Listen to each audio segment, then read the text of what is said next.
Hello guys, how are you. मैं एक और वीडियो लेकर आपके सामने उपस्थित हूँ। आज अपन बात करने वाले हैं प्रेजेंट इंडेफिनिट टेंस। टेंस सभी पढ़ाते हैं, किंतु मैं आपके लिए आज लाया हूँ एक नया फ्लेवर। रूल्स वही होंगे किंतु तरीका डिफरेंट होगा। ओके, देखते हैं। ये कुछ वाक्य लिखे हुए हैं हिंदी में। मैं एक अध्यापक हूँ, राम जाता है, वह खेलता है, राधा एक गीत गाती है। तो इनकी इंग्लिश हम करके देखें, इंग्लिश में कन्वर्ट करके। मैं एक अध्यापक हूँ, I am a teacher.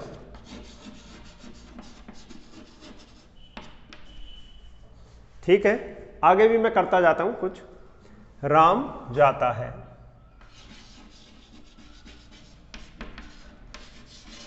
Ram is go. वह खेलता है, ही इज प्ले। क्या लग रहा है आपको लोगों को? सही लिख रहा हूं मैं? चलो देखिए, कुछ बच्चे इस तरीके की गलतियां करते हैं। राम जाता है कैसे बनाते हैं? राम ये लिख दिया, है का इज लिख दिया, और जाता है का गो लिख दिया, जाता का गो लिख दिया। इस तरीके से हम बहुत सारे बच्चे इस तरीके से बनाते हैं, जो थोड़ा सा समझते हैं इस टेंस के बारे में। तो अब हम इसकी वास्तविक स्थिति पे आते हैं और किस तरीके से इन वाक्यों को पहचानना है कि क्या ये सारे ही वाक्य प्रेजेंट इंडेफिनिट टेंस के हैं।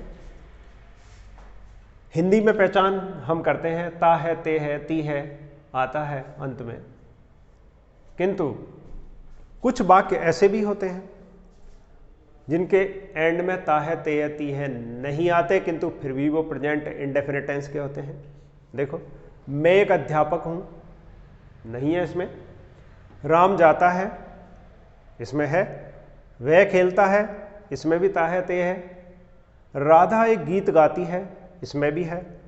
वह मोहन है, यह नजर नहीं आ रहा। उसके पास एक कार है, यहां भी एंड में है तो आ रहा है, किंतु पता नहीं लग रहा। मेरे पास एक घड़ी है, यहां भी ऐसा कुछ नहीं लग रहा। किसान के 4 पुत्र हैं, मैं भूखा हूं और मैं पढ़ाता हूं। चलो अब हम बात करते हैं इनकी, और इनकी इंग्लिश में कन्वर्ट करते हैं इनको। फिर उसके बाद हम बात करेंगे इसके नियमों की।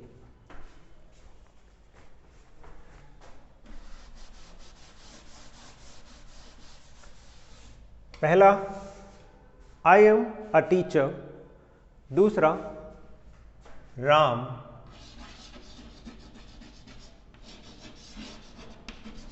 गोज, वह खेलता है, ही प्लेज। राधा एक गीत गाती है, राधा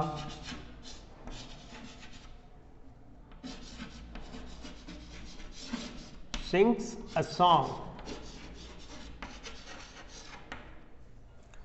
वह मोहन है, ही इज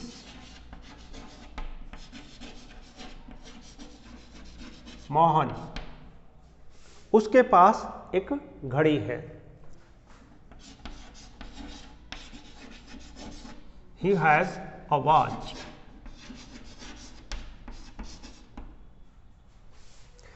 चलो, ये कुछ वाक्य मैंने बनाए हैं, इससे संबंधित अब हम कुछ नियम पढ़ते हैं।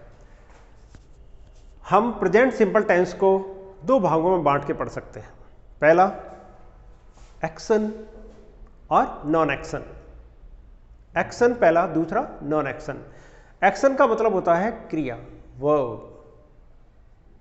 सही वर्ब लगाना इसकी सबसे बड़ी पहचान है कि अगर हम सही वर्ब लगाते हैं सब्जेक्ट के बाद वर्ब, तो प्रेजेंट इंडेफिनिट टेंस हो या अन्य कोई टेंस हो, सबकी पहचान हमें बताती है सिर्फ वर्ब।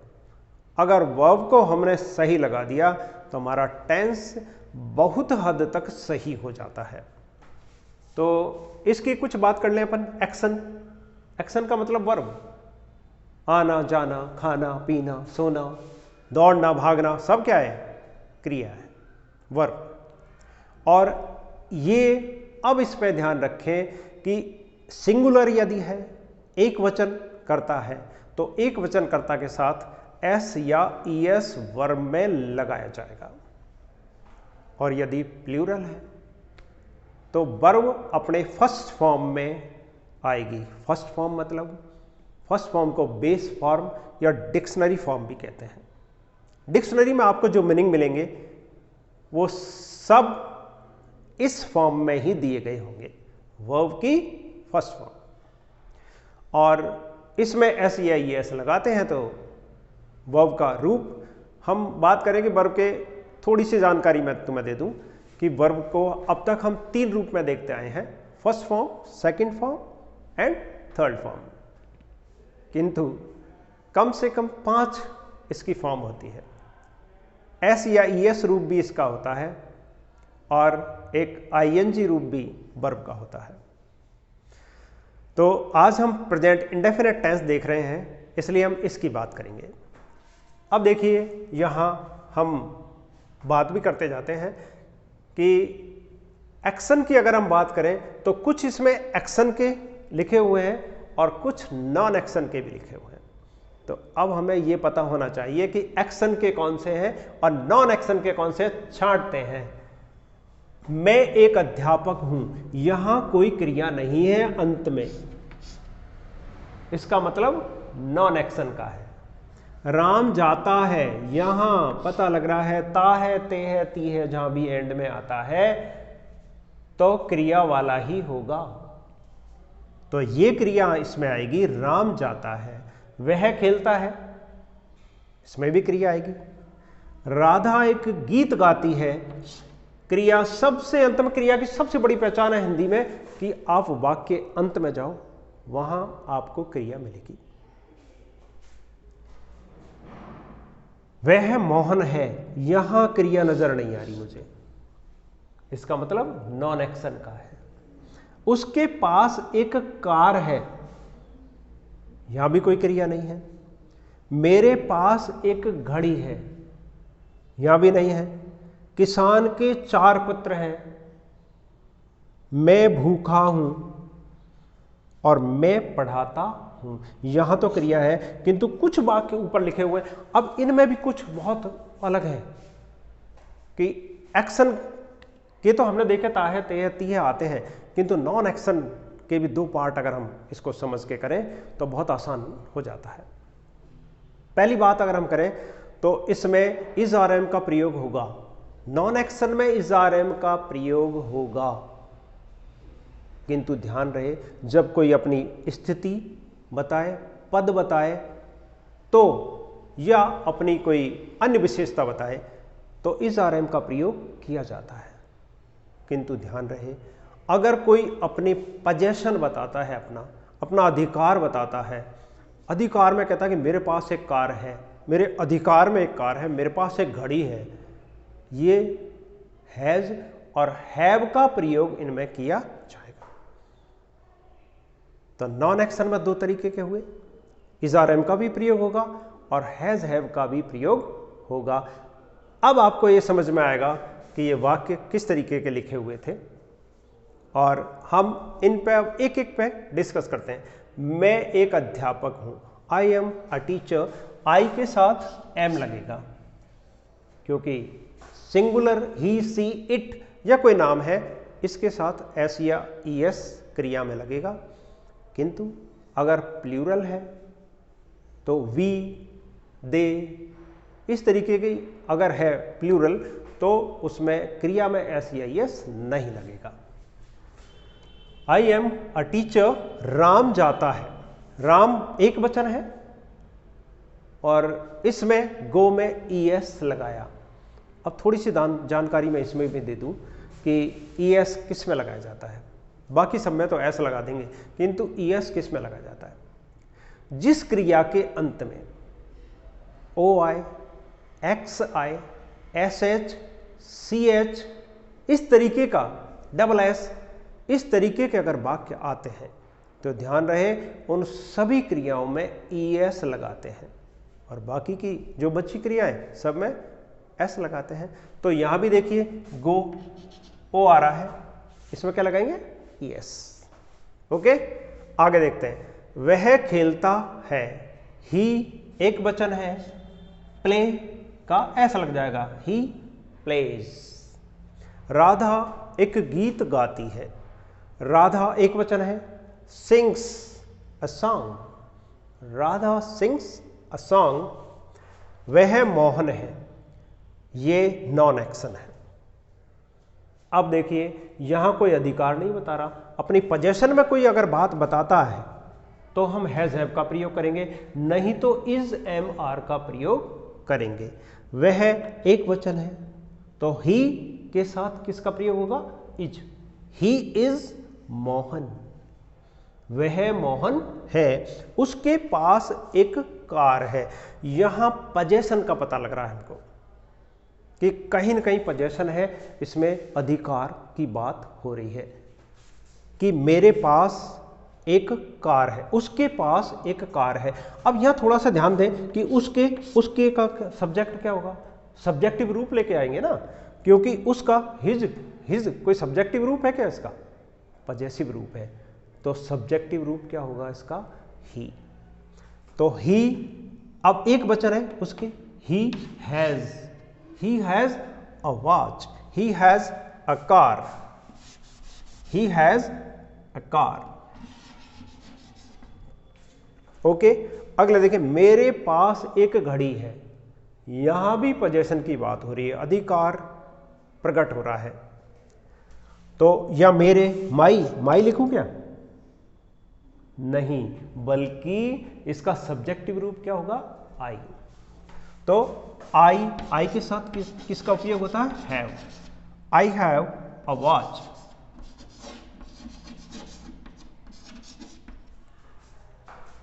किसान के 4 पुत्र हैं।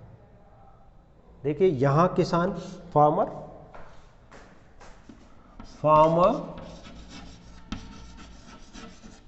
एक वचन है, हैज लगा दूं, फार्मर हैज 4 सन्स।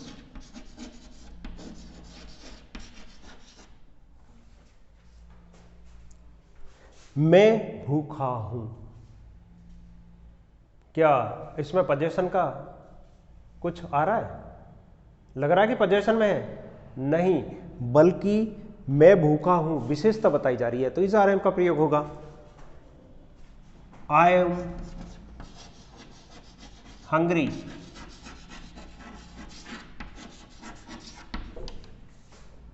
मैं पढ़ाता हूं। यहां ता है, ते है, ती है वाला नियम लागू हो रहा है, तो पता है हमको कि मैं पढ़ाता हूं, आई टीच। क्योंकि आई के साथ भी एस या एस क्रिया में नहीं आता है। एस या एस सिर्फ और सिर्फ ही, सी, इट या कोई नाम दे रखा है तो आएगा, नहीं तो नहीं आता है। तो ये हमने कुछ वाक्य देखे हैं और हम बात कर रहे हैं एक्शन और नॉन एक्शन की। इसमें कुछ जो 10 वाक्य यहां दिए गए थे उसमें कुछ तो एक्शन के हैं, कुछ नॉन एक्शन के हैं। नॉन एक्शन में भी दोनों तरीके के मैंने आपको बताए, जिसमें अधिकार पोजेशन का भी है और कोई स्थिति पद या किसी की विशेषता बताता है। ये भी प्रेजेंट सिंपल में ही आते हैं। तो एक महत्वपूर्ण चीज आज हमने अभी देखी कि इस तरीके के वाक्य अगर हमारे सामने होते हैं तो हम गलतियां कर जाते हैं। अब आगे आपको चारों प्रकार के वाक्य हम बताने वाले हैं, क्योंकि उसमें अफर्मेटिव आएगा, नेगेटिव आएगा, इंटरोगेटिव और इंटरोगेटिव नेगेटिव। हम कुछ एग्जाम्पल लिखें और किस तरीके से इनका प्रयोग करते हैं, किस तरीके से हम बनाते हैं, तो अब कुछ देर बाद ही आप इनको देखेंगे। ओके, चलो देखते हैं। ये एक बाकी के चारों अपन बना के देखते हैं। राम क्रिकेट खेलता है, क्रिया है, पता है। जब भी सिंपल हम वाक्य बनाएंगे तो राम प्लेज क्रिकेट, किंतु अब जब हम इसको नेगेटिव करेंगे, नॉट लगाते हैं, तो हमेशा ध्यान रखें डू या डज का प्रयोग करेंगे। एक वचन कर्ता के साथ डज का और बहुवचन प्लूरल सब्जेक्ट के साथ डू का प्रयोग करेंगे। ओके, वही नियम इसमें भी अप्लाई होता है कि किसके साथ क्रिया में एस ई एस लगता है वहां डज का प्रयोग कर दें, जहां एस या ई एस नहीं लगता वह डू रखें। सिंपल है।